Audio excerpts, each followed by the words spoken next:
بافنگ street پہ ہم نے سب سے پہلی مسجد تلاش کر لی ہے. یہاں پر 8 مساجد ہیں. آئیے آپ کو دکھاتے ہیں پہلی مسجد. جی سالٹ پاکستان میں ہی اویلیبل ہے، آپ کو پتہ پوری دنیا میں نایاب ہے، اور ان شاء اللہ تعالیٰ ہمارے پاس ماؤنٹینز ہیں اور ہم نے ان شاء اللہ تعالیٰ یہ نظر کر دینی ہے چائنا کے لیے.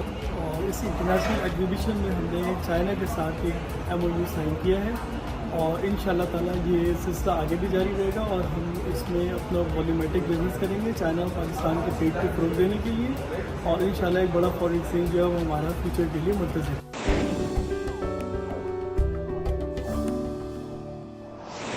چین کے شہر گانسو کی ایک سڑک پر پاکستان سے تعلق رکھنے والے ملک ظفر نے ایک ساتھ 8 مساجد دیکھیں.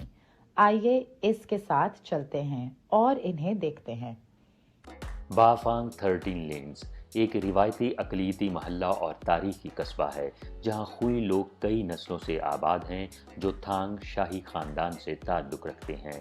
داشی یعنی موجودہ سعودی عرب، فارس یعنی ایران اور دیگر ممالک کے تاجروں اور مذہبی رہنماؤں نے تجارت، تبلیغ اور آباد کاری کے لیے بافانگ کا سفر کیا، جس کے نتیجے میں 8 مساجد اور مذہبی ادارے تعمیر ہوئے. لوگ مساجد کے قریب رہتے، محلے میں کاروبار کرتے اور پرامن طور پر ایک دوسرے کے ساتھ رہتے تھے، جس کے نتیجے میں ایک مضبوط مسلم کمیونٹی وجود میں آئی جو وقت کے ساتھ ساتھ بڑھتی چلی گئی. علاقے کو بے حد احتیاط سے محفوظ کیا گیا اور اس کی تعمیر نو کی گئی، جس کے بعد حال ہی میں اس علاقے میں دنیا بھر سے زائرین کھینچے چلے آئے. یہاں سے تازہ گلاب دنیا بھر کے ممالک کو برآمد کیے جاتے ہیں. ڈینشیا لینڈ فارمز میں ایک ہیرا سمجھا جاتا ہے اور ماہرین اسے شاہراہ ریشم پر سنہری سیاحتی وسیلہ قرار دیتے ہیں. موسم اور سورج کی روشنی میں فرق کی وجہ سے یہ علاقہ دھوپ اور سایہ دار ڈھلوانوں پر مختلف مناظر پیش کرتا ہے. مغرب میں دھوپ والی ڈھلوان زیادہ تر نارنجی سرخ ہے، جبکہ مشرق میں واقع سایہ دار ڈھلوان گہری سبز ہے. ان دونوں مناظر کا ملاپ ایک شاندار اور حیران کن منظر پیش کرتا ہے. حالانکہ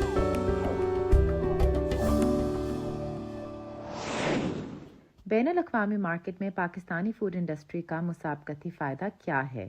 حال ہی میں 50 سے زائد ممالک کے نمائندے کراچی میں اکٹھے ہوئے جو مقامی خوراک کے برآمد کنندگان کو کاروبار کے مواقع فراہم کرتے ہیں. Second Pakistan international food and agriculture expo اگست کے اوائل میں شروع ہوئی. وزارت تجارت اور پاکستان کی ٹریڈ ڈیولپمنٹ اتھارٹی نے اس تقریب کی میزبانی کی، جس میں 70 سے زائد ممالک سے 650 سے زائد خریداروں نے شرکت کی. اس موقع پر وزیر اعظم پاکستان شہباز شریف، گورنر سندھ اور وزیر اعلیٰ سندھ کے علاوہ دیگر وفاقی وزراء نے بھی شرکت کی. اس میں بڑی خوشی کی بات ہے، آج بڑی اچھی کانفرنس ہوئی ہے. پرائم منسٹر نے لنچ بھی ہوسٹ کیا، چینی جو کمپنیاں اور ان کے ریپرزینٹیوز یہاں پہ آئے. تو ہم جب واپس جائیں گے چین میں تو پھر ان کے ساتھ ہمارا جو فالو اپ ہے اور کانٹیکٹ جو برقرار رہے گا، تاکہ جو ان کی بات چیت ہے انیشیل جو چیز ہوئی ہے اس کو مزید بلڈ کرے، اس کو کانکریٹ انداز میں آگے لے کے. We also visited Shanxi province and in Xi'an. زراعت پاکستان کا ایک اہم شعبہ ہے جس میں ترقی کے زبردست امکانات موجود ہیں. چین میں پاکستان کے سفیر خلیل ہاشمی نے تقریب کے دوران کہا کہ پاکستان چین کے ساتھ زرعی پیداواری ٹیکنالوجی، ٹیلنٹ ڈیولپمنٹ اور زرعی مشینری جیسے شعبوں میں تعاون کو مضبوط بنانے کا ارادہ رکھتا ہے. زرعی مصنوعات کی ویلیو ایڈیشن میں اضافہ کرنے اور زرعی برآمدات کو فروغ دینے پر توجہ مرکوز کی جائے گی. میرا نام محمد احسن پراچا ہے اور میری کمپنی کا نام ہے الفلا رائس انٹرنیشنل. تو ٹیڈیب کے تعاون سے جو ایگزیبیشن ہوئی ہے کراچی میں، آج بلکہ یہ سیکنڈ ہے، اور اس انٹرنیشنل ایگزیبیشن میں ہم نے چائنا کے ساتھ ایک MOU سائن کیا ہے، اور ان شاء اللہ تعالیٰ یہ سلسلہ آگے بھی جاری رہے گا، اور ہم اس میں اپنا والیومیٹک بزنس کریں گے چائنا اور پاکستان کے پیٹ کو فروغ دینے کے لیے، اور ان شاء اللہ ایک بڑا فارن ایکسچینج جو ہے وہ ہمارا فیوچر کے لیے منتظر ہے. میرا نام اسماعیل ستار ہے اور میں CEO ہوں ہب سالٹ کا. اور ہب سالٹ ایک سالٹ بنانے کی پاکستانی کمپنی ہے جو الحمدللہ پوری دنیا میں نمک بیچتی ہے. اور یہ جو آپ دیکھ رہے ہیں سالٹ روم، یہ بھی ہم لوگ بناتے ہیں. तो बहुत सारे लोग आए बाहर से एंड बहुत सारे MOUs में और बहुत सारा इंटरेस्ट आया है पाकिस्तान में and I am very happy कि ये TDAP ने बहुत अच्छा शो ऑर्गेनाइज किया है। लोग इसी तरीके से हर साल आएंगे तो जाके पाकिस्तान की जो प्रोडक्ट्स हैं उनसे मानूस होंगे, उनको देखेंगे। 在视频展上，फूड एक्सपो में मैंने कपास की काश्त और फूड ग्रेड नमक के लिए मुफाहमत की यादाश्तों पर दस्तखत किए ताकि पाकिस्तान के ज़राअत और फूड यानी खुराक के कारोबार की तरक्की में मज़ीद किरदार अदा किया जा सके।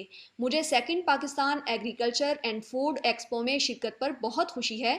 पाकिस्तान एक ऐसी जगह है जिससे मैं अच्छी तरह से वाकिफ़ हूँ। मुझे हमेशा मुल्की ज़राई तरक्की में दिलचस्पी रही है। हालिया बरसों में मुल्क की ज़राअत में तेज़ी से तोसी हुई है। पाकिस्तानी और चीनी कारोबारी इदारों के माबैन करीबी ताल्लुकात कायम हुए हैं, जिसकी बदौलत कई शानदार बीज पैदा हुए हैं। एक्सपो में पाकिस्तानी और चीनी कंपनियों के दरमियान मुताद्दिद मुफाहमती यादाश्तों पर दस्तखत किए गए और बहुत से चीनी कारोबारी इदारों ने कारोबार के नए मौके दरियाफ्त किए। मैं चीन के इलाके गवांगचो से हूँ। हमें एक्सपो में मालूम हुआ कि पाकिस्तान में फूड प्रोसेसिंग चीनी कारोबारी अफराद के लिए एक नया मौका फ्राहम करती है। ये एक बहुत ही उम्मीद अफजा मौका है और चीन को मसनूआत बरामद करने से कबल पहली प्रोसेसिंग की मदद से कीमत में इजाफा करने का एक बेहतरीन मौका है। इस वक्त हम पाकिस्तान से चीन को ताज़ा आम, अरके गुलाब और तिल बरामद करते हैं। यह चीन को आम की बरामदात का 5वां साल है, लेकिन हमें अब भी कुछ मसाइल का सामना है। हम यहाँ मज़ीद आला मयार के आम के कारोबारी पार्टनर्स तलाश करने और नई मंडियों में तोसी का इरादा रखते हैं, जैसे चीन को बरामद करने के लिए खुश्क आम या आम का जूस तैयार करना। इसके अलावा हम कुछ मकामी शराकतदारों को नई अशिया की दरियाफ्त के लिए एक्सपो में ले गए। मिसाल के तौर पर गवांगडोंग की एक कंपनी जो मुंजमद गोश्त से मीट बॉल्स यानी कोफ्ते बनाती है, पाकिस्तान में आला मयार की मछली, चिकन और गाय का गोश्त तलाश कर रही है। वो इनको गोश्त की मसनूआत में तब्दील करने और इन्हें चीन ले जाने का इरादा रखते हैं, जहां इन्हें कोफ्ते की शक्ल में ढालकर बेचा जाएगा। गुज़िश्ता एक साल के दौरान हमने पाकिस्तान से आने वाली बाज़ ज़रई मसनूआत बशमूल मिर्च, तिल और मेयारी गोश्त पर कड़ी नज़र रखी है। चीन पाकिस्तान इक्तसादी राहदारी के अपने दूसरे मरहले में दाखिल होने से चीनी मार्केट के लिए मजीद ज़रई मसनूआत दस्तयाब हो रही हैं और हम इस शोबे में ताउन के मौके तलाश कर रहे हैं। पाकिस्तानी मिर्चें इस वक्त बहुत इब्तदाई मराहिल में हैं। मौजूदा इकसाम में से कुछ किस्में चीनी मार्केट के लिए मौजू नहीं है। इसके लिए एक मुकम्मल सप्लाई चेन सिस्टम दरकार है, जिसमें पाकिस्तान में चीन के लिए ज्यादा मौजू इकसाम उगाना और फिर इन्हें चीन में फरोख्त करना शामिल है। अच्छी खबर यह है कि ये अमल पहले ही शुरू हो चुका है। हमें तवक्को है कि वक्त के साथ पाकिस्तानी मिर्चें चीनी मार्केट में ज्यादा मिकदार में आ सकेंगी। तो इसके साथ ही इसमें 800 से ज़्यादा जो फार्मर थे अफ्रीकन कंट्रीज से और सेंट्रल एशियन कंट्रीज से, उन्होंने भी पार्टिसिपेट किया। तो इससे ये पता चलता है कि हमारी जो कंट्री है उसकी इकोनॉमी एग्रीकल्चर बेस है, उसकी वैल्यू है और हमें उस पर एग्रीकल्चर पे काम करना चाहिए ताकि हम इसकी अपने रेवेन्यू को और बढ़ा सकें। और अगर हम चाइना के टेक्नोलॉजी के हवाले से थोड़ा सा अगर बात करें तो चाइना की बहुत सारी टेक्नोलॉजीज़ हम पाकिस्तान यूज़ कर रहा है। जैसा कि ड्रोन की अगर हम बात कर लें तो पहले दौर में स्प्रे जो है ना वो नैपसेक स्प्रेयर के ज़रिए होता था। अब सबसे ज़्यादा जो स्प्रे है वो ड्रोन्स के ज़रिए हो रहा है चावल्स में। उसमें पेस्टिसाइड का इशू भी नहीं आता, क्वालिटी भी अच्छी आती है। और साथ साथ चाइना की मशीनरी की अगर हम बात करें तो चावल में उनकी थिंकर मशीन है जो कि चावल की गिरी फसल को काटती है, तो उसका बड़ा स्कोप है, वो बहुत ज़्यादा यूज़ हो रही है। साथ चाइनीज़ जो ट्रांसप्लांटर्स हैं जो कि नर्सरी लगाते हैं वो बहुत ज़्यादा यूज़ हो रहे हैं।